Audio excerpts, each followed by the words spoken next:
Imagine waking up every day feeling the quiet weight of not enough. Bills stacking up, opportunities slipping away, that nagging sense that no matter how hard you work, true financial freedom stays just out of reach. You tell yourself it's bad luck, the economy, or circumstances beyond your control. But deep down, a part of you knows the real trap is inside your own mind. Your brain, trying to protect you, is quietly sabotaging your path to abundance. Today, we expose powerful psychological tricks your brain plays to keep you poor and how Stoic wisdom helps you break free. If this resonates with you, hit that like button and subscribe now. Turn on notifications so you never miss a video that can shift your mindset toward real inner strength and practical freedom. Number 1. The sunk cost fallacy, clinging to past losses. Your brain hates to admit defeat. Once you've poured time, effort, or money into something, a job, a business idea, a relationship with spending habits, it tricks you into staying longer than you should just to justify what you've already lost. This is the sunk cost fallacy at work. It feels like walking away means all that investment was for nothing, so you double down, throwing more good resources after bad. In money matters, this keeps people in dead-end jobs, toxic investments, or lifestyles they can't afford because I've already spent years here. The pain of acknowledging waste feels worse than the slow bleed of staying stuck. Over time, this drains your energy and resources, locking you in cycles of scarcity instead of opening doors to better paths. Stoicism teaches us that the past is not ours to control. Only our present judgment is. Marcus Aurelius reminded us to ask, is this useful now? If something no longer serves virtue or reason, release it without regret. Practice premeditation of loss. Regularly review your commitments and ask if you'd enter them today. By detaching from past costs, you reclaim your power to choose wisely, building wealth through clear, unburdened decisions rather than emotional debts. Number 2, present bias, valuing the immediate over the future. Your brain is wired for survival in a dangerous ancient world, so it overvalues the present moment and discounts the future heavily. A small pleasure now, impulse buys, skipping savings for instant gratification, feels far more rewarding than delayed rewards like compound interest or skill building. This present bias keeps people poor by turning potential wealth into fleeting comforts. You know saving matters, yet the shiny object in front of you wins every time. Poverty amplifies this. When resources feel scarce, the mind narrows to immediate needs, making long-term thinking even harder. The result is a life of repeated short-term fixes instead of lasting security. Stoics counter this with the discipline of desire, focusing on what is truly good: virtue, self-mastery, and rational action. Epictetus said external things are indifference. True wealth is freedom from being ruled by urges. Train yourself daily. When temptation arises, pause and visualize your future self thanking you for restraint. Build small habits of delayed gratification, like setting aside a portion first before spending. Over years, this shifts your mind from slave to master, turning time into your ally for genuine abundance. Number 3, confirmation bias, seeing only what reinforces lack. Your brain filters reality to confirm what it already believes. If you hold a deep story that money is hard to come by or rich people are greedy, you'll notice evidence supporting that while ignoring opportunities or examples of ethical wealth building. You spot stories of market crashes but miss tales of steady growth. You remember failures more than small wins. This bias creates a self-fulfilling prophecy. Believing poverty is inevitable makes you act in ways that ensure it. It blinds you to risks worth taking or skills worth learning. In Stoicism, we seek truth through reason, not comfort. Seneca urged examining impressions carefully. Question every belief about money. Practice negative visualization, Imagine the opposite of your limiting story. Seek out counter-evidence deliberately. Study those who rose through virtue and discipline. Journal daily. What evidence today challenged my old view? This clears mental fog, allowing you to see possibilities your brain once hid, paving the way for wiser financial choices rooted in reality, not fear. Number 4, status quo bias. Fear of change keeping you stuck. Change feels risky to the brain, even when the current situation harms you. Staying in a familiar, low-paying routine or default spending pattern feels safer than the uncertainty of investing, side hustles, or budget shifts. Your mind amplifies potential losses from change while downplaying gains, trapping you in mediocrity. Things could get worse becomes the quiet excuse for inaction. This bias preserves the status quo, ensuring poverty persists generation after generation. Stoics view life as constant flux. Nothing external stays the same, so clinging is futile. Focus on internals, your judgments and actions. Epictetus taught that freedom comes from accepting what comes and acting rightly regardless. Build courage through small experiments. Test one change weekly, like cutting one unnecessary expense or learning a new skill. Reflect on impermanence. Money flows, jobs change, so attachment to how is only breeds suffering. By embracing reasoned change, you move from passive victim of circumstance to active architect of a freer life. Number 5, scarcity mindset, tunnel vision from perceived lack. When money feels scarce, your brain enters survival mode, creating tunnel vision. It obsesses over immediate shortages, leaving little mental space for creativity, planning, or opportunity spotting. You make impulsive choices, neglect long-term health or education, and miss bigger picture solutions. Scarcity taxes cognition like hunger taxes focus. Decisions suffer, reinforcing the very poverty it fears. This trick keeps people poor not through lack of intelligence, but through mental overload. Stoicism offers freedom. Wealth is indifferent. True riches lie in a mind undisturbed by externals. Practice voluntary discomfort. Live simply for periods to reduce fear of lack. Cultivate gratitude.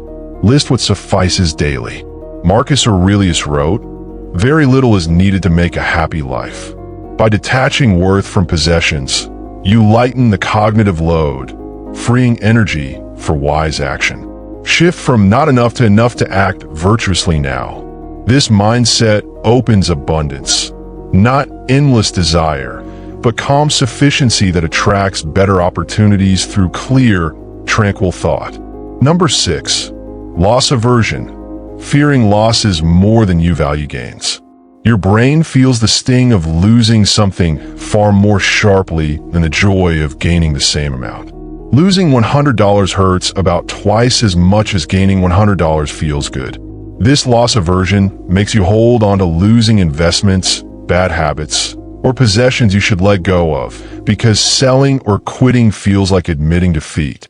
In money matters, it keeps people stuck.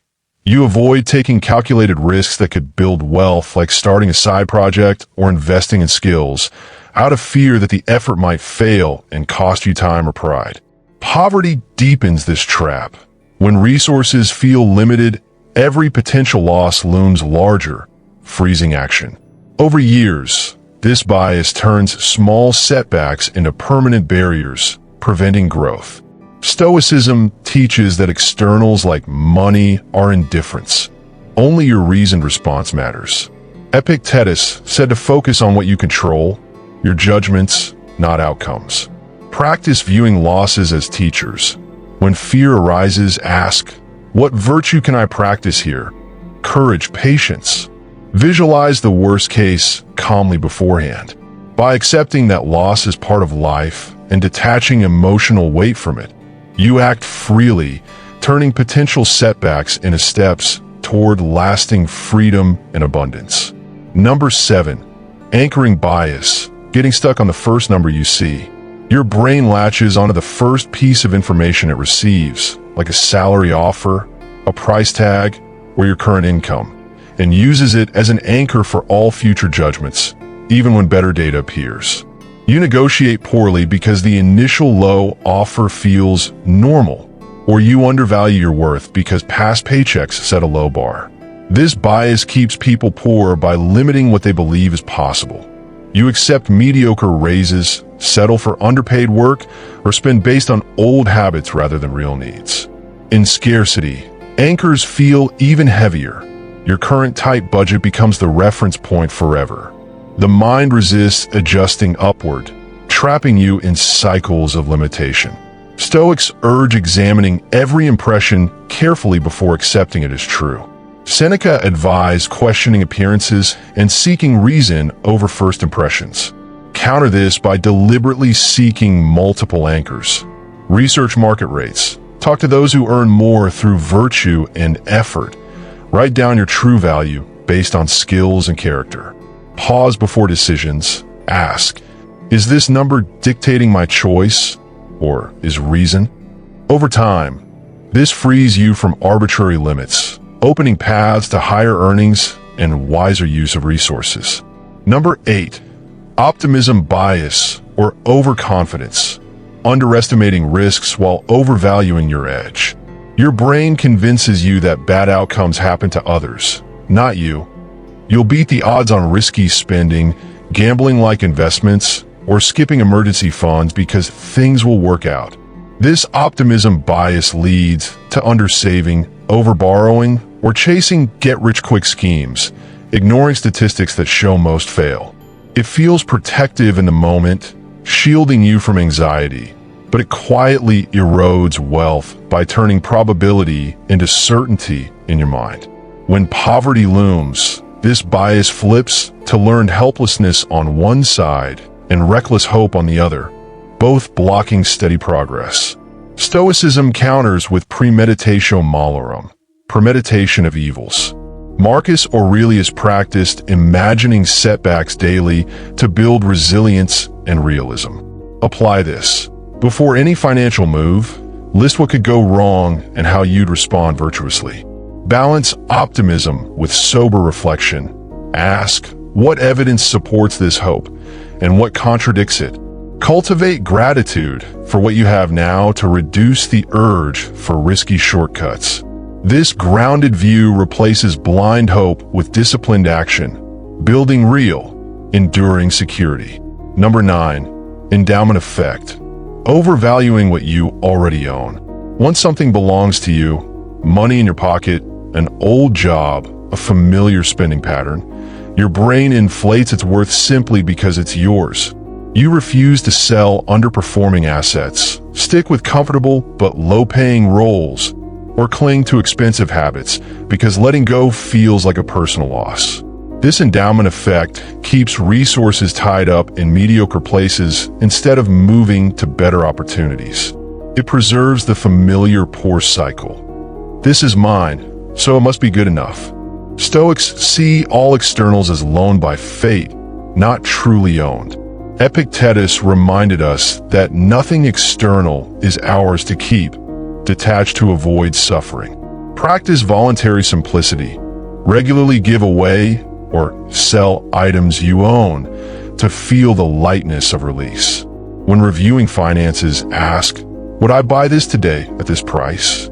If not, it's time to let go. Reflect on impermanence. Everything changes, so clinging only breeds pain.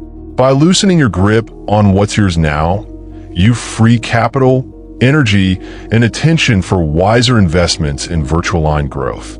Number 10, herd mentality bandwagon effect, following the crowd instead of reason. Your brain seeks safety in numbers, pushing you to copy what others do, spending like peers, chasing trends, or avoiding weird choices like frugality or long-term investing, because standing apart feels risky and lonely. This herd mentality leads to lifestyle inflation, debt for status, or missing quiet opportunities others ignore. In financial poverty, it amplifies pressure. Seeing others consume convinces you that's normal, even when it harms you. Stoicism values the examined life over conformity. Marcus Aurelius wrote to live according to nature and reason, not opinion. Stand firm. When the crowd tempts, pause and ask, does this align with my principles and long-term good? Seek mentors who live virtuously with wealth, not flash. Journal decisions against your own values, not social proof. Embrace the discomfort of going against the flow. It's the price of freedom. Over time, this independence lets you build wealth on your terms, undisturbed by fleeting trends or others' noise. These 10 psychological tricks, sunk costs, present bias, confirmation bias, status quo, scarcity tunnel vision, loss aversion, anchoring overconfidence, endowment, and herd mentality are not signs of weakness. They are ancient wiring designed to keep early humans alive in a world of immediate threats and scarce resources. Your brain is not broken. It is simply doing an outdated job. But you're no longer that early human running from lions. You live in an age where reason, discipline, and deliberate choice can rewrite the script. The moment you see these patterns clearly and without self-judgment, they lose their invisible grip. Recognition is the first act of freedom. From there, Stoic practice becomes your daily liberation. Question impressions, premeditate setbacks, detach from externals, focus only on what you control. Wealth is not the goal, clarity and self-mastery are. Money follows when the mind is no longer at war with itself. You do not need more luck, more talent, or a better economy to begin escaping these traps. You need only one thing, the willingness right now to act differently in small, consistent ways. Pause before the impulse purchase. Review one commitment today and ask if you would choose it fresh. Write down one limiting belief and seek evidence against it. Choose discomfort over instant comfort once this week. These are not grand gestures. They are quiet revolutions.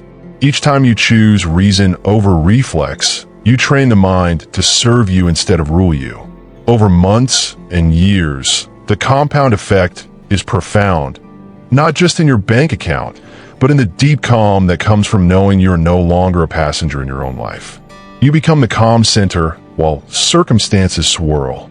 The Stoics never promised riches. They promised tranquility no matter the external result. Yet when you live by their principles, virtue first, reason action, gratitude for what suffices, you often find that material abundance arrives as a byproduct. Not because you chased it desperately, but because a clear, undistorted mind sees opportunities others miss, takes measured risks others fear, and builds steadily while others chase trends. True poverty is not a low balance. It is a mind enslaved to fear, habit, and illusion. True wealth is a mind that remains free, even in scarcity. That freedom is available to you today, in this moment, no matter where you stand. So take a slow breath. Look at your life without story or blame. Pick one trick from this video that hit closest to home and decide, right now, what small, rational step you will take against it this week. Write it in the comments below. Let the simple act of declaring it make it real. If this video helped you see more clearly, hit like, subscribe, and turn on notifications. Share one insight that struck you most. We grow stronger together. Until the next time we meet here, stay calm, stay reasoned, stay free. You've got this.